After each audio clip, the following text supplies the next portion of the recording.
for you today to have an out of town confidence. This is the type of confidence you get when you are traveling out of town.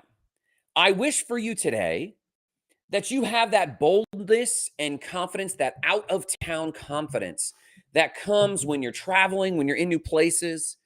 We're here to talk about on today's Spark Show. I want to share a perspective, if you will, on how to bring a shine back to your small business, your project, your passion, how to bring a new vibrance to that thing. And I was thinking of a metaphor of like, man, what is this problem? And I was talking to a friend of mine the other morning, and it was early in the morning. We had been at the gym, and we ended up talking for like an hour and just catching up on a lot of things. We were catching up on life.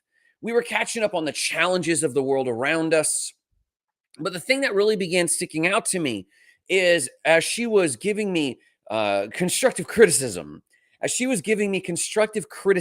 I realized I have not been operating with the shine, the luster, the strength, the vibrance, the spark, if you will, that I used to. And I began craving this thing.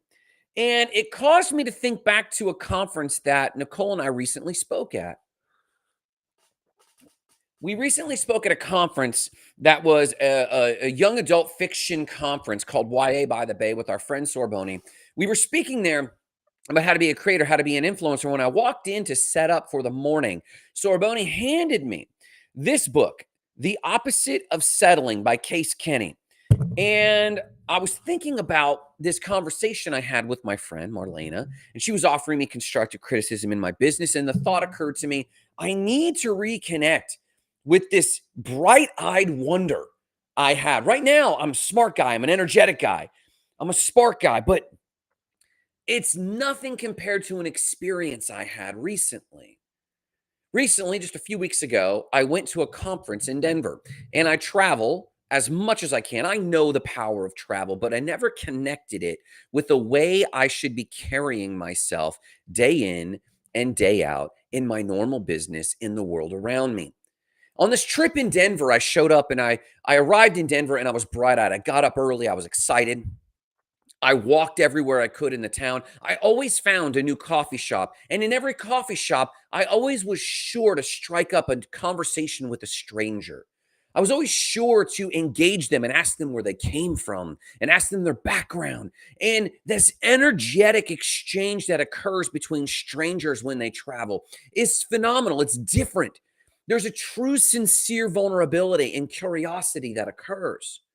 There's this electricity in the air as you learn new things from them, as you test telling your story to new ears, as you experiment with sharing your background in a new way. And the thing I love about traveling, the thing I love about this out of town confidence that begins to take over for you, this out of town confidence, it causes you to test your message with people.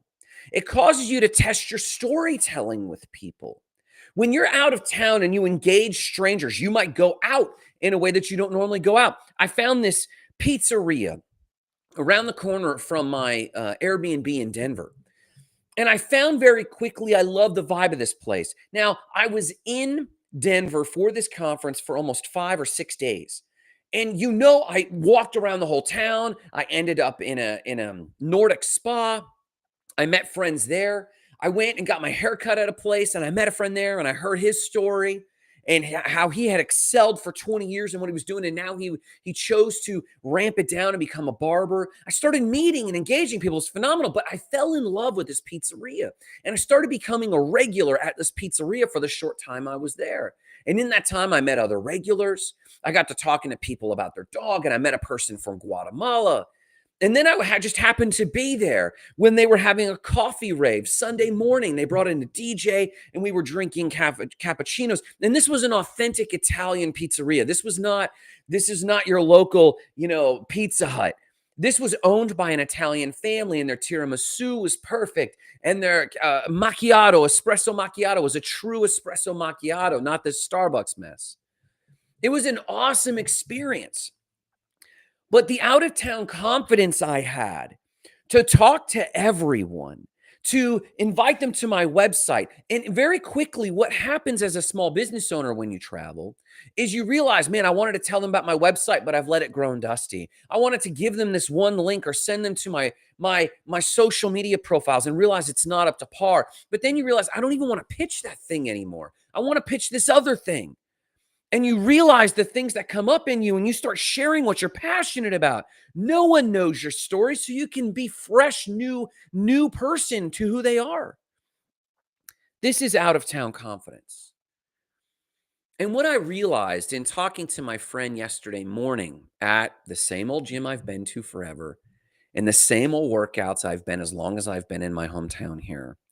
And I love it. It's comfortable. It's a good community.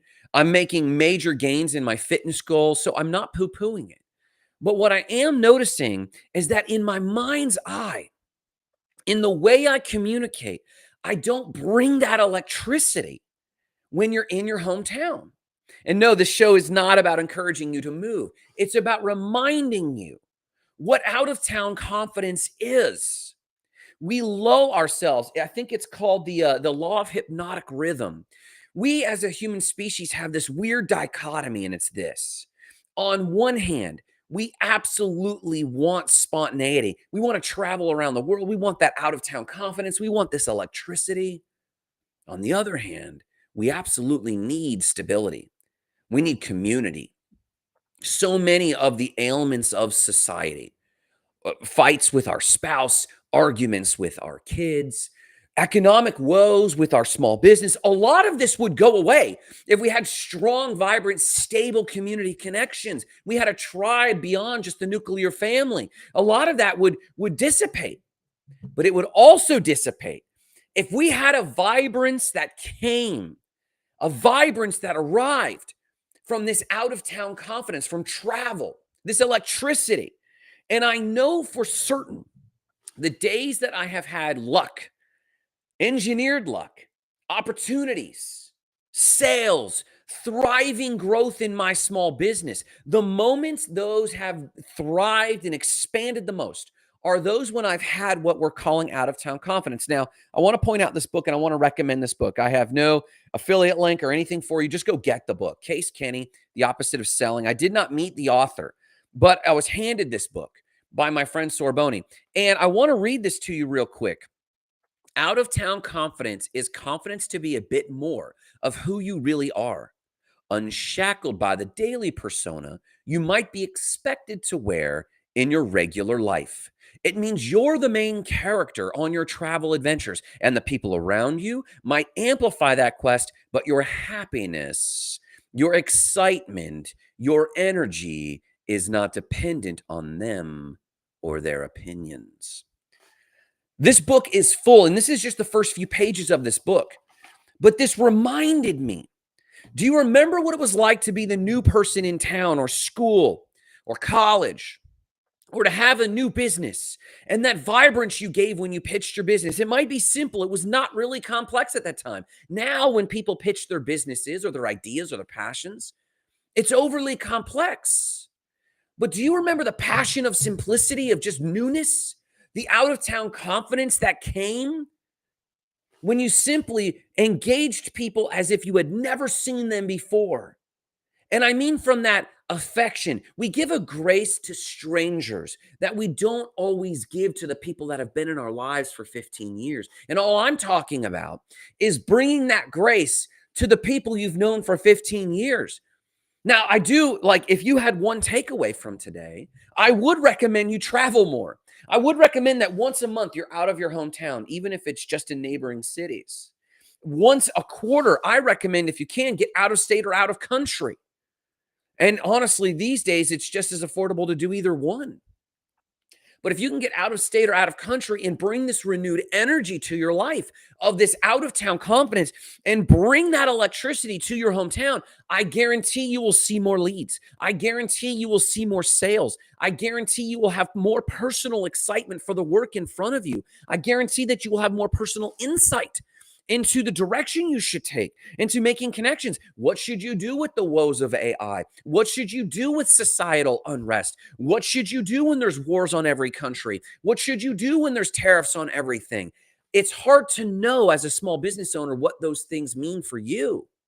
But I guarantee if you travel more and get out of town to reconnect with this thing called out of town confidence, I want you not just to travel and see the world, I want you to come back with this out of town confidence. I want you to come back into your hometown and bring this electricity to share with people.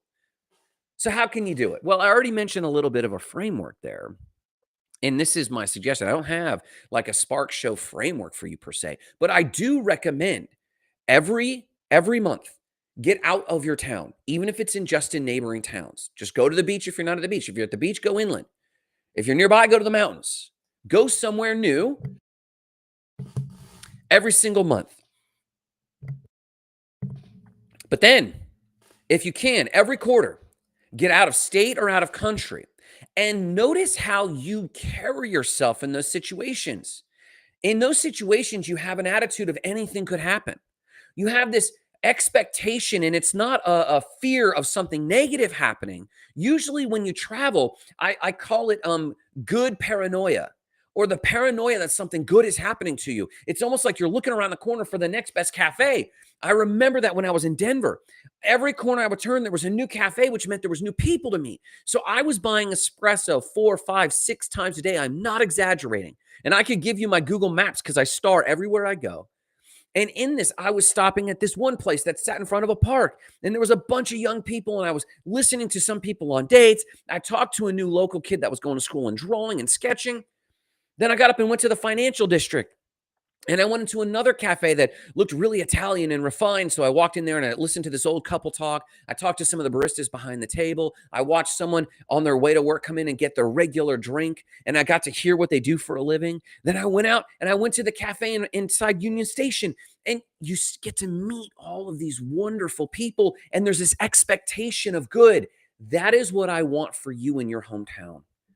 And if I had one encouragement for you today, it's to reconnect with yourself. When I was reading this section in the book, like I just did, and I was reconnecting with these emotions I had when I was traveling to Denver and every place, it reminded me of every place I've ever traveled, where you go with this new expectation of, man, anything could happen. I can meet anyone. My opportunity is right around the corner. When we allow ourselves to settle down, the author, Casey Kenny, says he'd rather you settle up. The opposite of settling. He says, settle up. And that means this energetic level you have with this out of town confidence, when you can engage with that level of energy, he believes that's how you should settle. You should settle into that energy so that when you come to your hometown, you are reigniting that energy for everyone around you. You're reigniting that energy for your locals who are used to you going, hi, Stacy, see you every day. You're out and about and you make small jokes. You say very little that's meaningful. And honestly, there's something about a village that's comforting from that regard. So I don't want to dog that. That's not a horrible thing. But the more business owners, the more ambitious people that I meet, whether or not they're business owners, the more passionate artists that I meet, all of them, the creators, you could call these creators. The creators I meet are trying to reconnect with a side of themselves that had wide-eyed wonder. Like when I traveled to Iceland and saw the Gullfoss waterfall and tasted the Reyka vodka for the first time with Coke, or swam between tectonic plates. Or that first time I was in Costa Rica with my friend Jamie and saw this perfection of surf waves that I had seen for the first time, that though I have been reading about them in magazines my whole life. The first time I was in Bogota or Medellin with my friend Jarrett and listened to their dance and their culture and the nightlife and staring out over the hillside of the city from a restaurant. These experiences, this wonder should in some part, maybe not all the way, but in some part be reinfused into the work you do day in and day out for your small business, for your passion, because it's infectious. Because the world opens up to you with this out of town confidence. This world cracks open for you and says, I've got gifts for you. And what we call manifestation and attraction, really, aside from embodiment and envisioning and all that stuff, is good. But before any of that, The big takeaway is the openness. This is why we always start the Grand Spark Show with a morning cup of gratitude, because to feel gratitude, you don't generate the feeling, you receive the feeling of gratitude. You might generate a lot of your emotions of excitement, but gratitude is an emotion that comes when you rend your heart open to receive the world. And what we call manifestation and attraction really is just you rending your heart open and receiving the feeling of gratitude, because the number one emotion that the world is emanating is giving and gratitude. I mean, if you look at plants, when you plant something, so long as you do the bare minimum sunlight and water, it wants to give gifts and it just takes time. That's the law of process, right? That's what the world has for you too, but only if you go through the world with an open heart. And I am really speaking to myself about this, that I missed that part of me. I missed the part of me that had expectations of good, a good paranoia that something good was going to happen at any moment. It's called pronoia. There's an actual word for it. Paranoia is the fear of something against you. Pronoia is something that's working for you. And I couldn't recommend this book enough, The Opposite of Settling. But more than anything, I want to encourage you today. Have a pronoia that comes from these out of town experiences. When you go to a new town and you walk around the corner and they're like, the reason I got my haircut in Denver is I walked around the corner and I saw this barber shop and I thought, well, I've been thinking about getting my haircut, but these guys look fun. And I had a pronoia about it. I was like, man, anything could happen. And it did. We had a great conversation. We made a friend. He made a recommendation to a restaurant that I went to and it was phenomenal. Pronoia, out of town confidence. This idea that even in your hometown, even today, even working out of your home office, something extraordinary and good is on its way for you. No matter what you do today, remember the mission: igniting lives of explosive significance.